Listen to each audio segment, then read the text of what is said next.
안녕하세요. 이번에 성과 사랑에 대해서 이제 계속 알아보고 있는데요. 오늘은 그 남녀의 사랑의 감정이나 그 깊이를 높여주는 음식이 있는가에 대해서 알아보도록 하겠습니다. 결론은 있다입니다.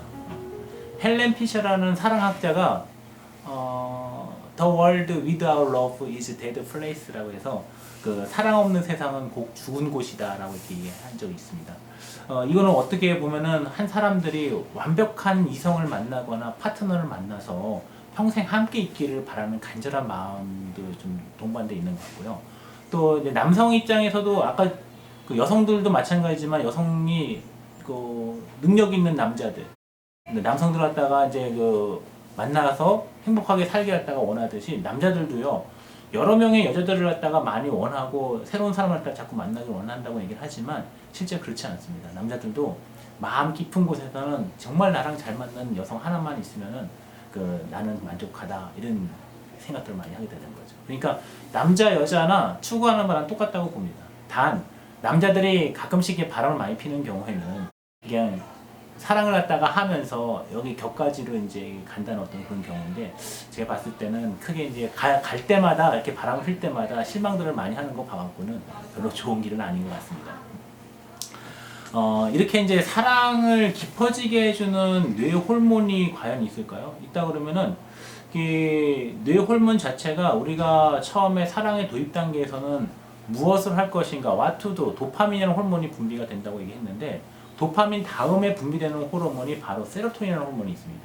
근데 세로토닌이라는 호르몬은 그 사람의 몸과 마음을 굉장히 많이 안정시켜주고 행복감을 주게 해주는 어떤 그런 호르몬인데 옥시토신과 더불어서 본딩 호르몬이라고 합니다. 그러니까 둘 사이를 갖다가 결합시켜주는 접착제 역할을 해주는 그런 호르몬이라고 보통 얘기를 해주고 이것은 이제 삶의 활력을 불어넣어주고요. 또 편안함을 느껴주면서 동시에 감정, 수면에 굉장히 많이 관여를 해서 또 기억력도 좋게 해준다고 하거든요.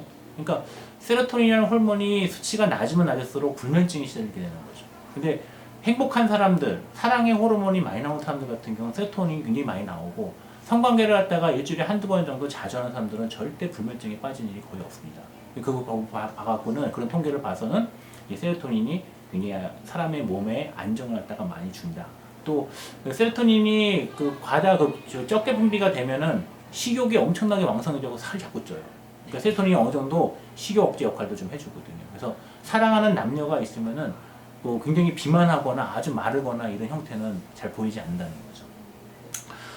이제 또 하나의 문제가 세로토닌이 적게 되는 어떤 분비되는 어떤 원인 중에 하나가 뭐가 있냐면은 남자든 여자든 갱년기, 노화가 돼서 갱년기에 들게 되면은 이 남성 호르몬이나 여성 호르몬 수치가 뚝 떨어지게 되면서 동시에 세로토닌 수치도 같이 낮아지는 어떤 그런 걸 볼 수가 있어요. 그 도파민은 우리 지난 시간에 얘기했지만 뇌의 변형계, 속에 있는 변형계에서 감정을 담당하는 곳에서 활동을 하지만 이 세로토닌은 감정도 담당을 하면서 동시에 대뇌 피질에 자꾸 기억력 정보를 아까 주는 역할을 해요. 그러니까 그 대뇌에 있어서 감정에도 역할을 갖다 해주고 기억력에 굉장히 향상시켜주는 그 대뇌 피질 작용을 하기 때문에 우리가 이제 사랑하는 남녀가 좋은 일이 많은 그 커플이 있다 그러면은 그 커플들은 나중에 10년, 20년, 30년 뒤에도 서로 잘 깨지지 않는 게 바로 이 세로토닌이 많이 분비가 돼서 세로토닌 호르몬이 대뇌 피질에 좋은 기억을 많이 집어넣어줬기 때문에 그걸로 인해서 서로의 갈등을 갖다 피할 수 있게 된다는 어떤 그런 거죠. 그에 반해서 도파민은 그냥 감정인 거죠. 내가 무엇을 할 것인가. 남자들 폭력성이라는 것도 도파민 게임 중독에 빠지는 거, 마약 빠지는 것도 이게 내 감정을 주체하지 못하는 어떤 감정을 또 컨트롤 못하는 게 바로 속에서만 이루어지는 어떤 그런 호르몬의 차이입니다. 또 한 가지 이제 사랑했을 때 그 사랑의 감정을 높게 해주는 호르몬 중에 하나가 뇌에서 분비되는 게 세로토닌 다음에 분비되는 호르몬이 페닐에틸아민이라는 호르몬이 또 있습니다. 근데 이 호르몬은 성관계를 가지면은 또 많이 생성된다고 얘기했다 하는데 우리가 성관계에서 극치감을 갖다가 이제 받았을 때 거기서 굉장히 강하게 분비되는 호르몬이 바로 페닐에틸아민이라는 호르몬과 옥시토신이라는 호르몬이 같이 분비가 됩니다. 근데 이 페닐에틸아민은 우리 마약 성분이 들어가 있어요. 우리가 이제 암페타민이라 그래갖고 암페타민 계열의 마약을 갖다가 이제 그 마약 물질이 많이 있거든요. 그만큼 사람의 이제 뇌를 갖다가 마비시키는 거죠. 좋은 기억들만. 근데 그 페닐에틸아민이 바로 그런 역할을 해요. 그래서 사람의 뇌에도 마약 성분의 호르몬이 나온다? 맞는 말이죠. 바로 페니레틸라민이라는 호르몬을 두고 하는 얘기예요. 우리가 이 페니레틸라민이라는 호르몬이 분비가 되면은 우리 몸에서 어떤 변화가 일어나냐면요.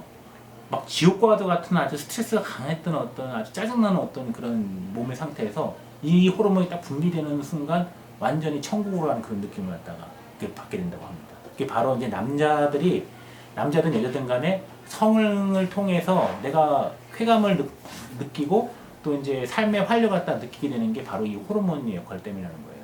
근데 얘는 그 한계적으로 이게 어떤 조건에서만 이렇게 나타나기 때문에 어떤 성관계나 아니면은 내가 좋은 관계에서만 이렇게 나타나기 때문에 굉장히 평상시에 계속 분비되는 호르몬은 아니라는 거죠.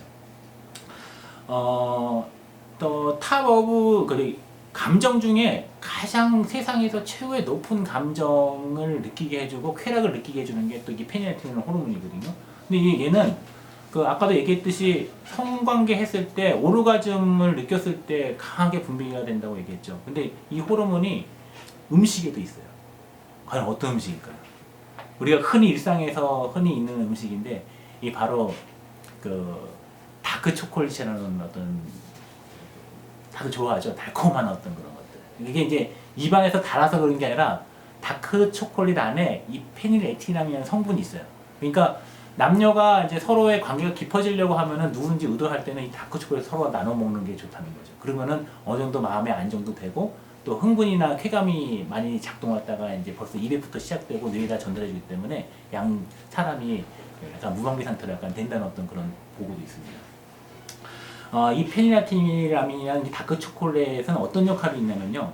노화를 지연시켜주고 혈압과 혈당을 갖다가 조절해준다는 기능이 있고 우울하지 않게 해주는 어떤 그런 기능도 있습니다. 그리고 심장질환도 예방해주고요. 항산화를 해줘서 노화가 안 되게끔 해주는 어떤 그런 거죠. 그래서 사랑에 빠지고 싶다. 난 사랑할 거야. 난 저 여자가 꼭 필요해. 저 남자가 꼭 필요해. 그러면은 다크 초콜릿을 드십시오. 그러면 아마 사랑을 하게 될 겁니다.